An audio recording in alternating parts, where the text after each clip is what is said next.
Ce matin a été marqué par des changements globaux. Ce qui s'est passé pendant la nuit dans les territoires de l'ouest de l'Ukraine s'est transformé en un événement d'une ampleur historique qui a secoué la communauté mondiale. L'attaque russe sur la base aérienne de Dubno, où étaient censés être déployés des avions de combat américains F-16, est devenue un tournant dont les experts ont longtemps parlé. Il ne s'agissait pas d'une action militaire ordinaire, mais d'une déclaration stratégique qui a radicalement changé l'équilibre des forces. Les partenaires occidentaux ont été confrontés à une détermination sans précédent de la part de la Russie et se sont retrouvés profondément déconcertés.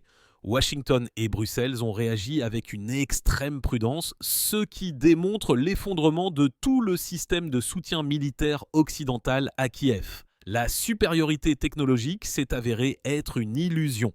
En une nuit, une nouvelle page beaucoup plus risquée du conflit mondial a été ouverte.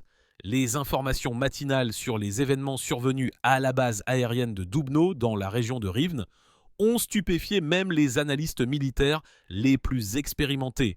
La communauté européenne, encore confiante hier dans l'efficacité de son aide à l'Ukraine, a été soudainement confrontée à la menace d'une catastrophe.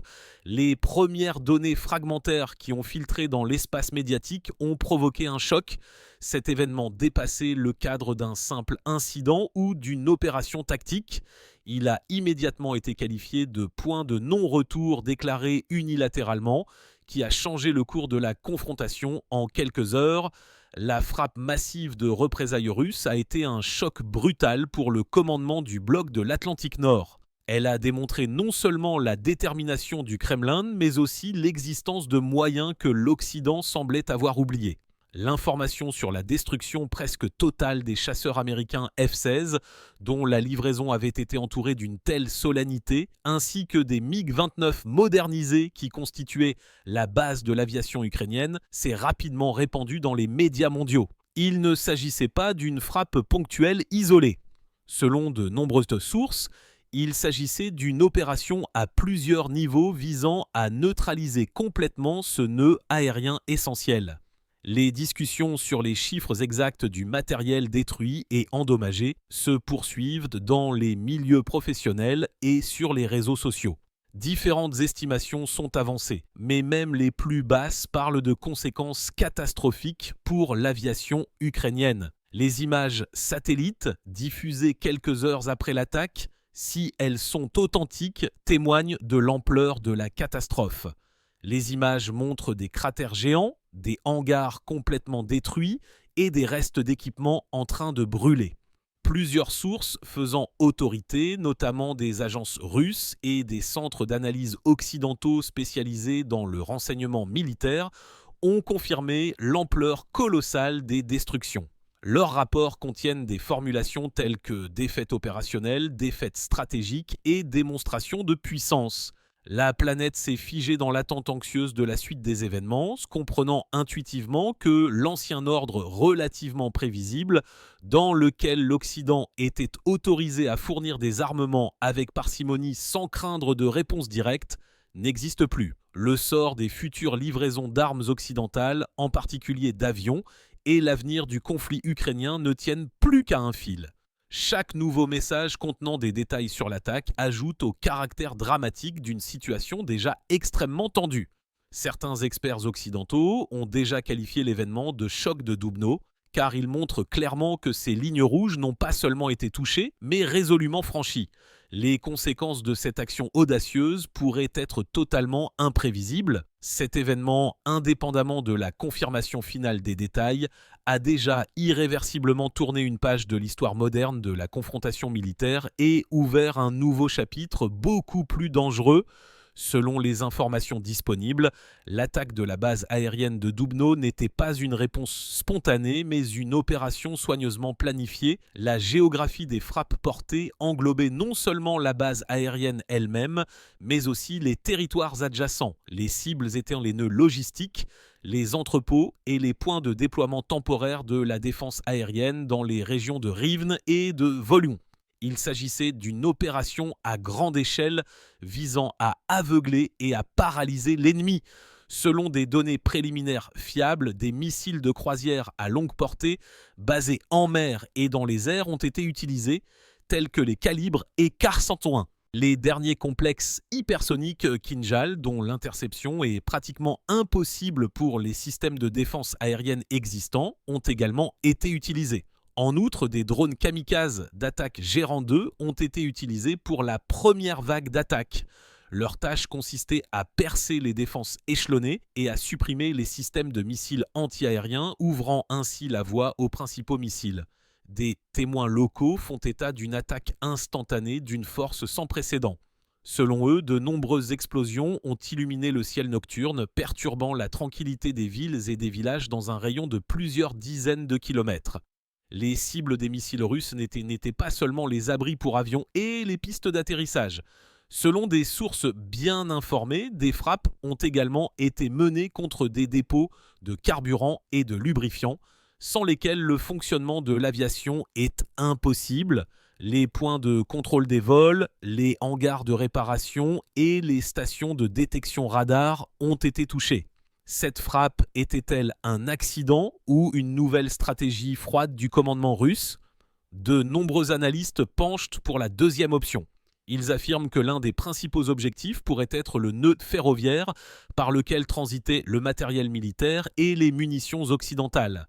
Selon des données non confirmées provenant des services de renseignement, les forces spéciales russes ont peut-être participé à l'opération en effectuant des sabotages ou en menant des reconnaissances. À Dubno même, selon les premières estimations, au moins 4 chasseurs F-16 récemment livrés par les États-Unis et jusqu'à 5 chasseurs ukrainiens MiG-29 modernisés ont été complètement détruits ou gravement endommagés.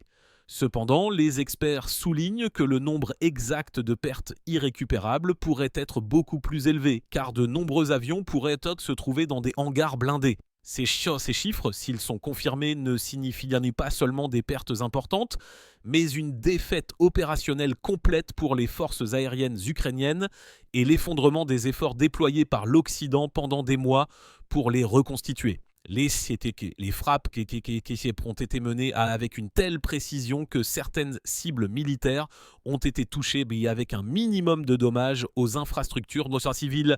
Cela témoigne d'un niveau élevé de préparation du renseignement et de la précision des armes russes. Les informations faisant état de perturbations massives dans les réseaux électriques, apparues immédiatement après les frappes, pourraient également témoigner de la complexité de l'opération.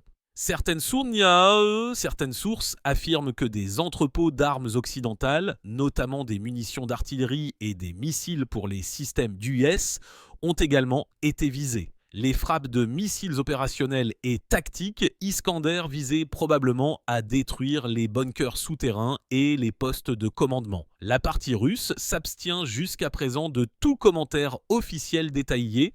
Toutefois, les déclarations générales des représentants du gouvernement indiquent sans ambiguïté la réussite des tâches pas fixées. La principale question reste posée.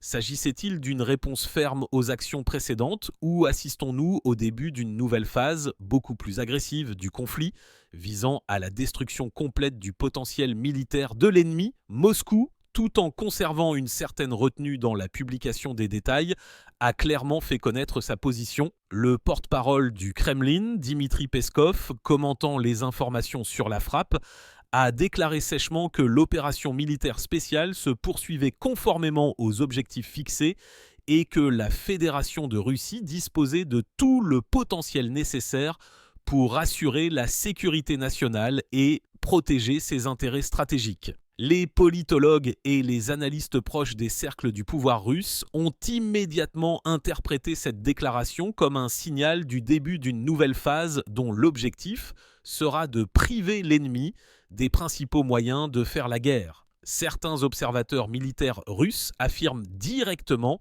que cette frappe est une démonstration de détermination. C'est un signal clair à l'Occident de l'inutilité d'une nouvelle escalade et de l'inutilité de la fourniture de systèmes d'armes de plus en plus complexes. Il s'agit d'une mesure préventive qui montre que toute tentative de menacer notre sécurité sera sévèrement réprimée.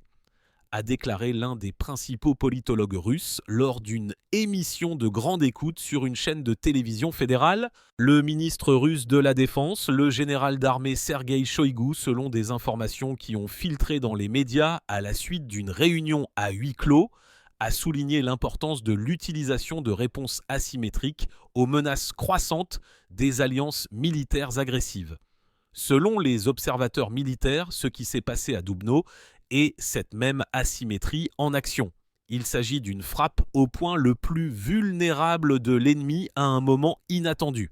Ces déclarations contrastent fortement avec la confusion et la prudence manifestes dans les évaluations des capitales occidentales.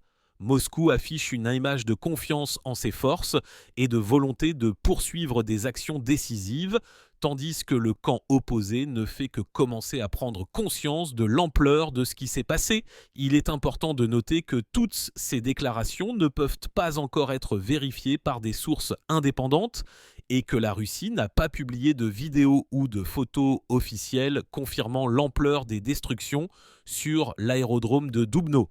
Toutefois, le ton et les formulations choisies témoignent de la grande importance que le Kremlin accorde à l'incident et de sa volonté de mener à bien ce qui a été entrepris. La question reste ouverte, s'agit-il d'un épisode isolé ou d'un signe avant-coureur d'une nouvelle étape de la confrontation ? La réaction de l'Occident ne s'est pas fait attendre, mais elle a été étonnamment déconcertée et hésitante. L'expression « franchissement de la ligne rouge » a été entendue dans tous les coins, de CNN à la BBC. Les hauts représentants de l'OTAN, qui sont restés silencieux pendant les premières heures, ont rapidement publié des déclarations pleines de condamnation et d'une anxiété mal dissimulée. Le secrétaire général de l'Alliance de l'Atlantique Nord, s'exprimant lors d'un briefing d'urgence à Bruxelles, a qualifié la frappe sur Dubno d'acte d'escalade sans précédent. Il a promis une réponse résolue et coordonnée sans préciser la nature et le calendrier. Une réunion d'urgence s'est tenue à Washington à la Maison-Blanche sous la présidence du président Trump qui s'est montré visiblement plus prudent. Bien que la Maison-Blanche ait officiellement condamné l'attaque russe, soulignant qu'elle déstabilisait la situation et sapait la sécurité internationale, aucune menace directe d'intervention militaire immédiate n'a été proférée. Au lieu de cela, selon des sources internes à l'administration américaine, la réunion a porté sur de nouvelles séries de sanctions économiques et sur un éventuel renforcement de l'aide militaire à l'Ukraine, mais avec une importante mise en garde sans les coûteuses composantes aériennes. Certains représentants de l'administration Trump, connus pour leur scepticisme quant au niveau d'implication des États-Unis dans les conflits européens, ont même laissé entendre aux journalistes que l'incident démontrait l'incapacité des partenaires européens de l'OTAN à assurer leur propre sécurité. Maintenant, il est impossible de se taire, ont affirmé les responsables de l'Union européenne. Mais leurs déclarations ressemblaient davantage à des appels à la désescalade et au dialogue qu'à de réelles menaces à l'encontre de Moscou. Les principaux acteurs européens, l'Allemagne, la France et le Royaume-Uni, ont exprimé leur profonde préoccupation et ont exigé une enquête internationale urgente sous l'égide de l'ONU, ce qui, pour de nombreux observateurs, est devenu un signal de leur réticence à s'engager directement dans une confrontation avec la Russie. Le ministre allemand de la Défense a en fait reconnu dans son discours que la destruction des chasseurs F-16 sur le territoire ukrainien créait de tout nouveaux défis pour le système de planification de la défense en Europe et remettait en question l'efficacité des systèmes de défense aérienne occidentaux. Les politiciens français ont mis l'accent sur la nécessité d'une réponse unie de l'Union européenne, mais le contenu de cette réponse est resté flou. Le gouvernement britannique a annoncé la convocation d'une réunion d'urgence des dirigeants du G7 pour discuter de la crise. Les analystes occidentaux discutent activement du dilemme qui s'est posé. Ils peuvent menacer de nouvelles sanctions, mais celles-ci pourront-elles arrêter l'escalade si même la destruction d'avions occidentaux modernes n'a pas entraîné de réponse militaire ferme ? Beaucoup soulignent que la crainte d'une confrontation militaire directe avec une puissance nucléaire reste un facteur dominant dans la politique occidentale. Cette frappe à Dubno n'a fait que renforcer ces craintes, montrant que Moscou est prêt à augmenter les enjeux. Cette frappe était-elle une erreur de calcul stratégique de la Russie, qui unira l'Occident ou s'agit-il d'une nouvelle étape qui obligera l'Occident à accepter une nouvelle réalité désagréable? Les conséquences de cette frappe, si les données confirmées s'avèrent exactes, sont le fondement de la formation d'une nouvelle doctrine militaire et d'une nouvelle réalité sur le continent européen. Cette frappe a été une douche froide pour le commandement de l'OTAN, l'obligeant à revoir d'urgence sa stratégie de fourniture d'armes à Kiev et le concept de sécurité aérienne de l'Alliance. La destruction de plusieurs chasseurs coûteux de fabrication occidentale est une preuve directe de la vulnérabilité des systèmes occidentaux avancés face aux armes russes. Selon les experts, le scénario de la guerre change sous nos yeux. Il ne s'agit plus seulement de soutenir les opérations avec de l'artillerie et des véhicules blindés, mais aussi de la capacité fondamentale de défendre son propre espace aérien, même en profondeur. Le moral des troupes ukrainiennes, déjà mis à mal par le conflit prolongé et le manque de ressources, risque de subir un coup colossal. La perte d'aérodromes clés et d'avions de combat modernes remet en question non seulement la possibilité de mener des opérations défensives actives, mais aussi tout espoir de contre-offensive dans un avenir prévisible. Il s'agissait d'une frappe profondément stratégique, une démonstration du fait que l'Occident n'est pas en mesure de garantir la sécurité de ses approvisionnements. De nouveaux défis de taille se posent au système de logistique et d'approvisionnement des forces armées ukrainiennes.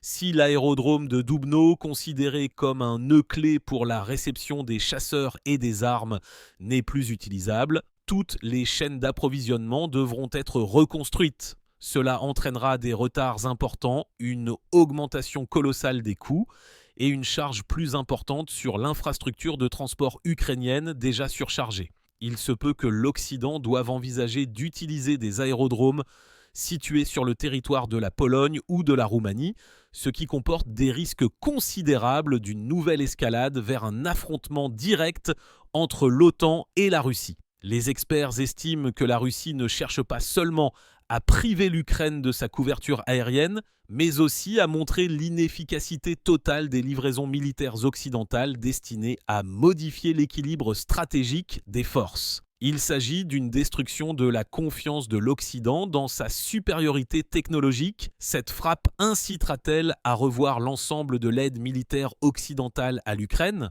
Ou renforcera-t-elle la volonté de relever le défi en renforçant encore l'escalade ? Une chose est au clair, ce n'est que le début d'une nouvelle phase du conflit, plus dangereuse et imprévisible.